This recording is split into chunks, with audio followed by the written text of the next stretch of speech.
Noi siamo americani. Okay, wait.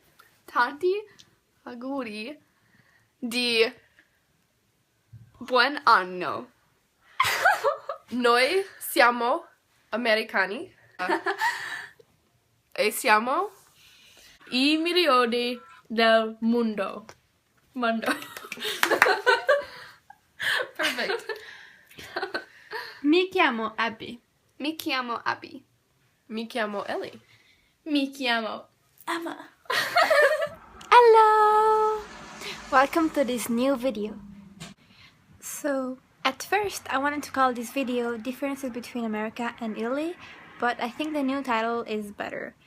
And funny story, I wrote a list like on a real piece of paper of things I wanted to say, and I lost it, of course. So let's see how it goes. I'll just try to remember what I wrote. So here we go. Americans have a pretty serious obsession with ice cold water.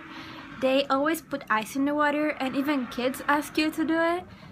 Sometimes they freeze their water bottles overnight, so the water inside freezes and then they can drink it.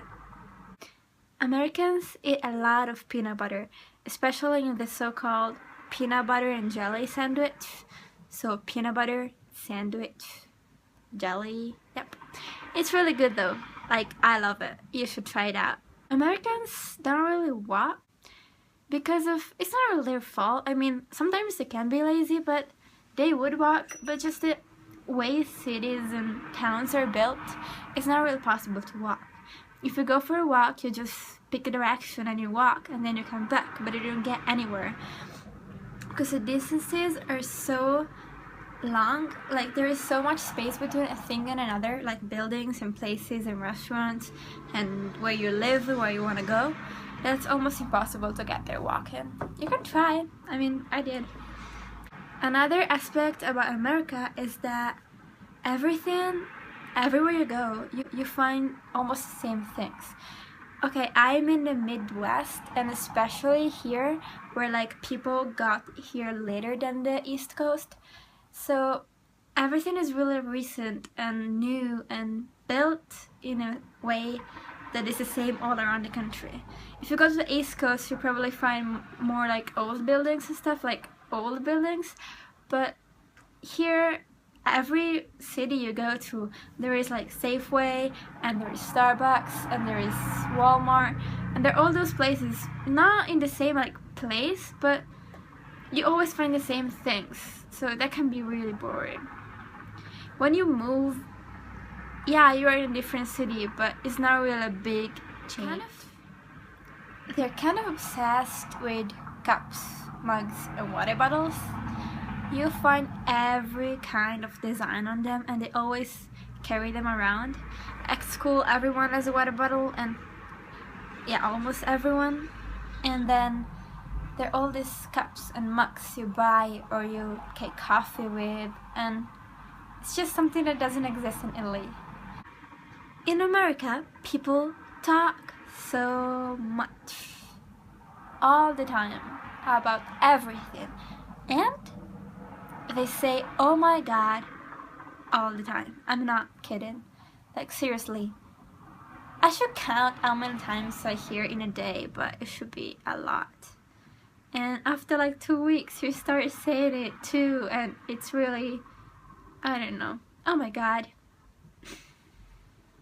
It's not like "oh mio Dio" in Italy. You almost never say that. But when you eat like cakes or cupcakes and stuff, one thing they do want is frosting. Like, you can't eat a cake plain. You have to have something on it. It's usually made out of butter and sugar and colorant, like colors. And I think it's gross, but without it, the cake is so plain. How can you eat it plain? I'm sorry if I like mocking someone, but also about food, another like obsession they have is dips. Like, with like veggie sticks or chips or anything that you can like dip into something. There is a variety of dips like ranch and sauce, like salsa, ranch, and Italian stuff that's not Italian, spinach,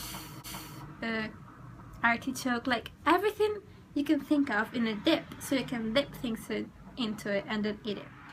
Also, I don't know about you, I don't know where you are from, but personally I had never done it. They eat broccoli, cauliflower, spinach, all raw. It was so weird for me. I mean, I like it. I have nothing against it, but I just never ate it before. Sandals with socks is a thing in America. People don't look at you like you're weird or strange if you go to school or grocery store or everywhere with sandals and socks, like Birkenstock. I like it. In America, it's really common to find pineapple on pizza. And when I first heard about it, I was like, what? Pineapple is a fruit. It's not supposed to be there. But it is so good. Seriously, when I go back, I'm gonna make pizza and I'm gonna put pineapple on it. And I'm gonna eat it. Also, candles are a big thing in America. Like, you can find them in shops and stores. They're like these big colored candles. And usually they smell, like they have a good smell, and you can pick the smell you want. And didn't buy one, but I might. It's cool. I mean, candles, why not? Last but not least, they often leave butter outside the fridge. I didn't think you could, but I just don't eat it usually, but it melts and it gets so like fluffy. Since I talked about America and Americans, and I hope you like all these little things I said, because I think they're funny. I didn't want to be boring, but since I talked about those things, I thought I could talk about American too, like the language, American English. There are a few differences between British English and American English, but guys, it's English, okay? It's kind of the same language. I think I'm learning English, and I think I'm learning it well. Okay, my accent might be American, but look at the sun in my face.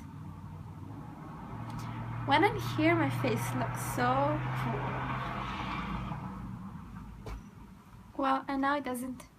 Between American and British English, apart from the pronunciation and accent, there are a few main differences. First off, they don't use the present perfect so much. So they don't really say I haven't eaten lunch yet. They say more I didn't eat lunch yet. But of course you can say it, but people just don't. Or like for everything, like I have never seen this movie. You can say, but you could also say I didn't see this movie before. And I think the first one is more correct, especially in this case, but if you say the other one, there's nothing wrong with it.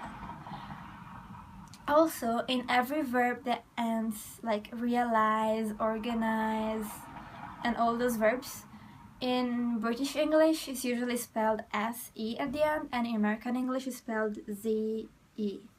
Also, talking about the pronunciation, the main difference is the double T, like butter, better, or something like that. In British English is like they actually make it here, and in American they just pronounce a D. So like better and butter and everything like that, like little, it becomes better and butter and little.